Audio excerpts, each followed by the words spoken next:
आज साहिब श्री गुरु गोविंद सिंह पातशाह का प्रकाश गुरपुरब हम मना रहे हैं। इस संबंध में 12 तारीख से लेकर 16 तारीख तक प्रभात फेरियां निकाली गई हैं और इस गुरपुरब पर उचित तौर पर भाई साहब बलजीत सिंह का रागी जथा लुधियाने से कीर्तन की हाजिरी पढ़ने के लिए यहाँ पहुँचे हैं। गुरु गोविंद सिंह जी गुरु नानक की 10वीं जोत है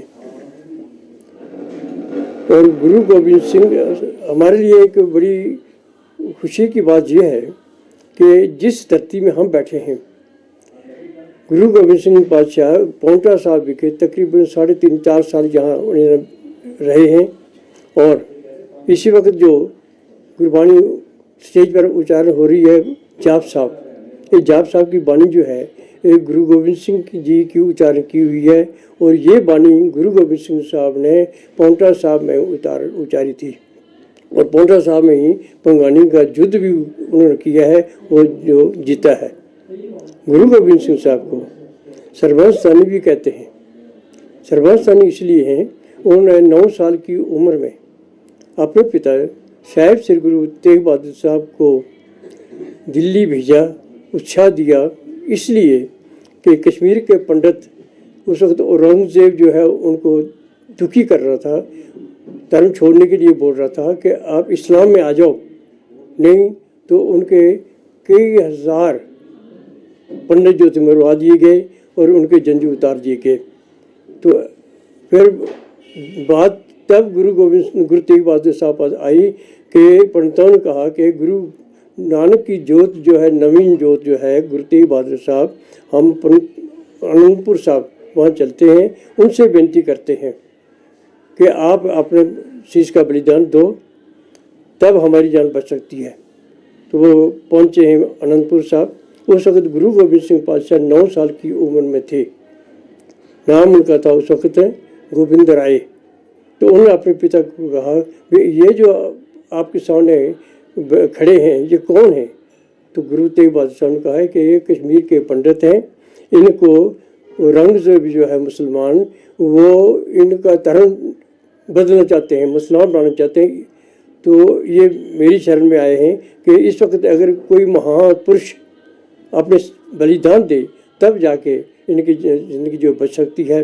तो गुरु गोविंद सिंह ने अपने पिता गुरु तेग बहादुर साहब को यह लफ्ज़ उस वक्त इस्तेमाल किए थे कि आपसे बड़ा महापुरुष इस वक्त संसार में कोई नहीं है, तो आपको ही बलिदान देना पड़ेगा।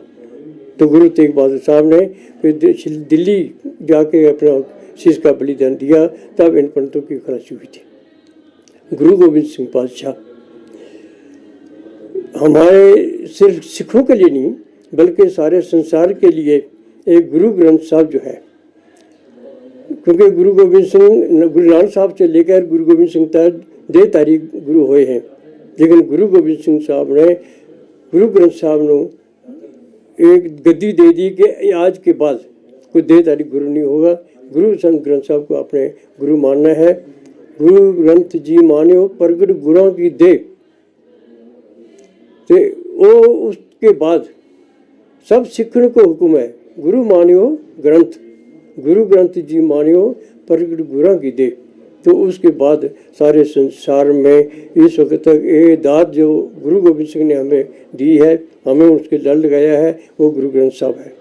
एक भी यहाँ बात करना चाहता हूँ कि हमारे देश का सर्वोच्च जो कोर्ट है वो सुप्रीम कोर्ट है। सुप्रीम कोर्ट ने भी एक रूलिंग दी है कि श्री गुरु ग्रंथ साहब सिखों का इससे living Guru of the six, Guru Granth साहब is the living Guru of the six. तो गुरु गोविंद सिंह का आज हम उनका ये प्रकाश दिवस मना रहे हैं।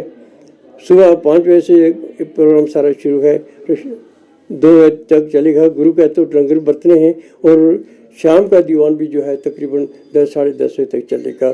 तो यहाँ तक मैं आपसे ख़त्म करता हूँ। Bureau report, city channel, Shimla.